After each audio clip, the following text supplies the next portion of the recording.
qaybtii labaad weeye walaalayaal waan kugu soo gudbinaynaa insha allahu tacaala xikmada aad iyo aad u qiimo badan oo noloshaada in badan oo ka mida ku iftiiminaya. waxaa la yidhaahdaa qof walba wuxuu noqdaa mid suuganyahana oo wax tiriya marka si xaqiiqa ah uu jacaylku qalbigiisa u taabto. qofka gacanta uu wax ku cuno qaniinaya wuxuu noqdaa maalinta dambe mid leefa kabaha uu ku soconayo. ha isku murjin oo ha ka walwalin waxaad hiigsanaysid ama yoolkaadii haddaada weli helin, waayo maalmuhu waa kala quruxsan yihiin. noloshaada tan ugu macaan inay soo socotaa laga yaabaa.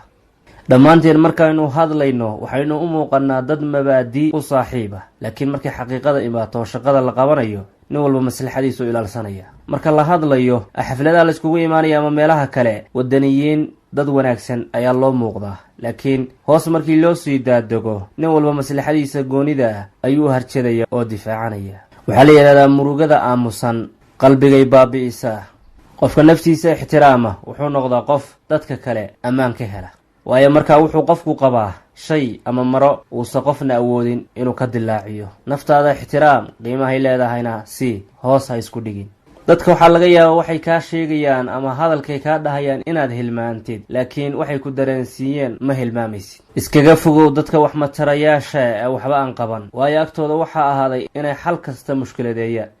liibaanta iyo farxaddu qof gooniya kuma xirna, qof gooniyana ha ka sugin. noloshu waxay ku baraysaa muddo dheer haddaad ku nooshahay inaadan dagaal la gelin waxaa loo yaqaana doofaarka ama khansiirka, waayo uu ku najaasaynaya ama uu ku wasakhaynaya. iskaga tag marka dadka liita waxay kaa sheegayaan, ha u afcelin, ha u jawaabin. qalbigaada waxaa ku jira haddii la arki lahaa qof walba arki lahaa, waxaa la ogaan lahaa qof walba xaqiisa waana la siin lahaa. laakiin ilaahay tabaaraka wa tacaala ayaa qalbiga iyo waxa ku jira og.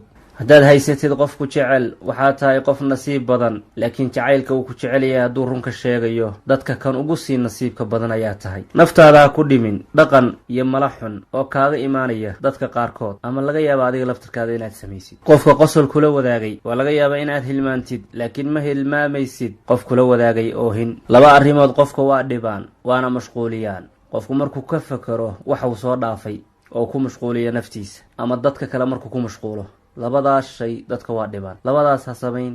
ha isku furin albaab uu kaaga imaanayo dhib naftaada la dhibayo, walow qofka albaabkaas soo garaacaya ha ahaado qof adiga ku jecel. adugu kuma qasbanid inaad aniga i rumaysatid, aniguse kuma qasbani inaan adiga ku qanciyo, laakiin dhammaanteen waxaanu ku qasbannahay oo laasim nagu ah inaynu isjeclaanno. jacaylkaasoo tilmaamaya aragti kala duwanaan innagoo asalka isku waafaqsan. haddaad shay jeceshahay ilaalso oo dhowr, haddaad laakiin shay doonaysid u dadaal oo u daal daraaddiis.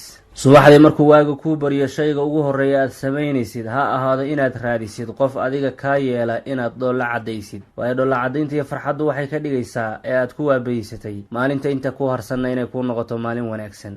dadka dhammaantood jeclow, laakiin in yar ku kalsoonow, qofna gef ha ka gelin.